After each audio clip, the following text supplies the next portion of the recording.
औज़ुबिल्लाहिमिनश्शैतानिर्रजीम बिस्मिल्लाहिर्रहमानिर्रहीम। बेटा आज जो हमारा 9th क्लास का जो टॉपिक है वो है लाइन्स एंड एंगल्स।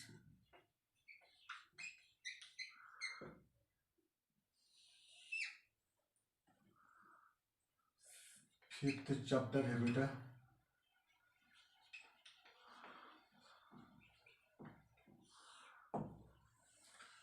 सबसे पहले मैं बेटा आपको बताऊंगा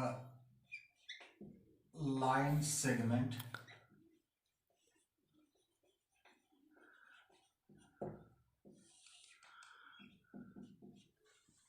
A part of portion, a part of portion of a line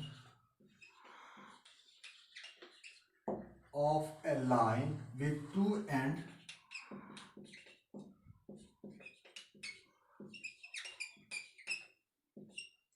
points is called a line segment। मिसाल के तौर पर एक पॉइंट यहाँ है और एक पॉइंट यहाँ। हम इन दोनों पॉइंटों को मिलाएंगे, एक का नाम रखेंगे ए और दूसरे का B. A part of portion of a line with two end points, ये end point है, यहाँ से शुरू हो जाता है और यहाँ पर end है, इसको हम कहते हैं line segment। ओके। सेकंड, रे।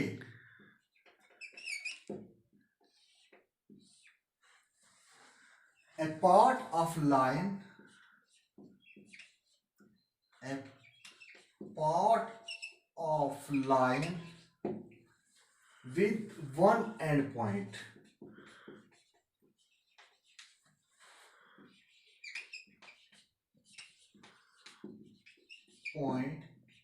is called a ray। For example, आपको यहाँ से मैं एक शुरू करूँगा ए से और यहाँ जो है यहाँ ये ख़त्म हो जाता है। A part of line with one end point, इसका सिर्फ ओनली एक ही एंड पॉइंट है, इसको हम कहते हैं रे। इसकी जो ये जो लाइन सेगमेंट है, a part of portion of a line with two end points, इसके टू एंड पॉइंट्स हैं, इसका एक ही है, इसको हम कहते हैं रे। ओके बेटा, साफ करूंगा मैं बेटा।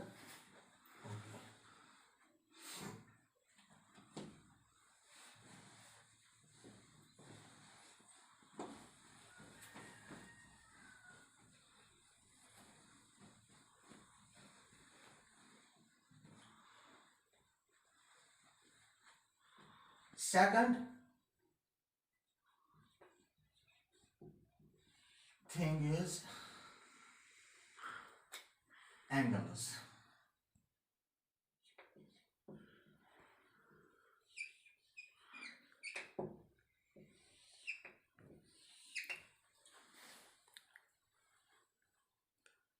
नहीं, इसमें एक बात है, एंगल से पहले मुझे भूल गया।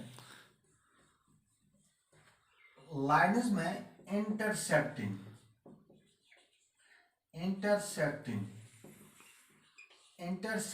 लाइन्स, इंटरसेक्टिंग लाइन्स उन लाइन्स को कहते हैं जो एक दूसरे को काटते हैं, उनको हम इंटरसेक्टिंग लाइन्स कहते हैं। मिसाल के तौर पर हम एक लाइन लेंगे ए बी और दूसरी इस पर सी डी, ये जो एक ओ पर काटते हैं, इसको कहते हैं पॉइंट ऑफ इंटरसेक्टिंग, POI भी इसको कहते हैं, हम इंटरसेक्टिंग लाइन्स जो एक दूसरे को किसी खास पॉइंट पर काटते हैं, इसको हम कहते हैं intersecting lines. Number 4 parallel lines।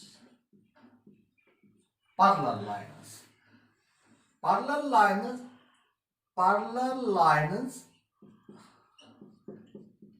एक दूसरे को नहीं काटते हैं, मगर इसमें एक शर्त है, इसकी जो डिस्टेंस होनी चाहिए पैरेलल लाइन्स की एक डिस्टेंस सेम डिस्टेंस होनी चाहिए, डिस्टेंस सेम होनी चाहिए, इक्वल डिस्टेंस। मिसाल के तौर पर अगर इसको भी हम पैरेलल अगर ऐसे डालेंगे और ऐसे, ये किसी जगह पर मिल जाएंगे, ऐसे जब हो जाएगा और ऐसे एक दूसरे पर ये काटते हैं, इसको हम पैरेलल लाइन्स नहीं कहते हैं। पैरेलल लाइन्स जैसे व्हील दो होते हैं किसी गाड़ी के, एक दूसरे को नहीं काटते हैं, उसी को कहते हैं हम पैरेलल लाइन्स जिसकी डिस्टेंस सेम हो। ओके, साफ करूंगा मैं।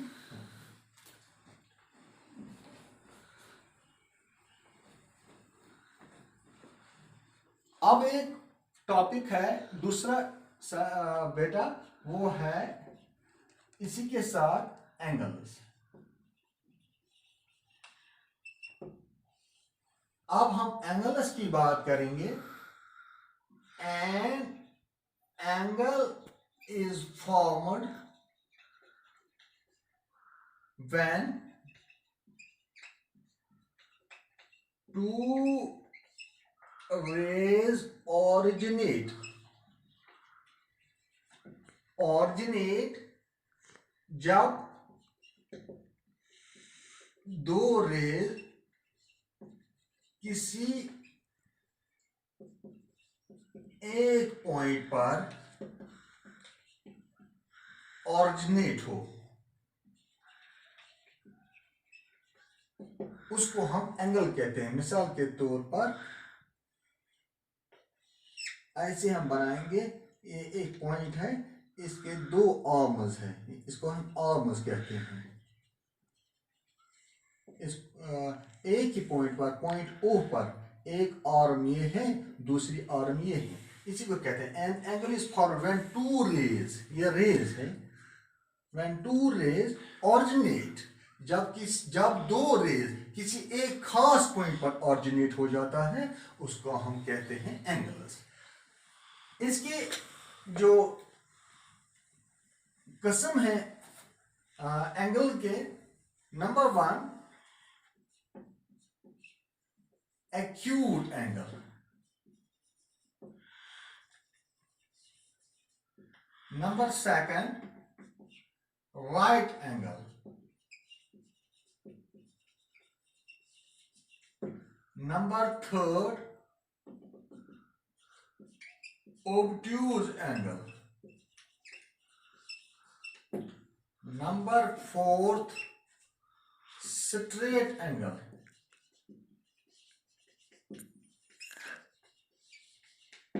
number 5 reflex angle,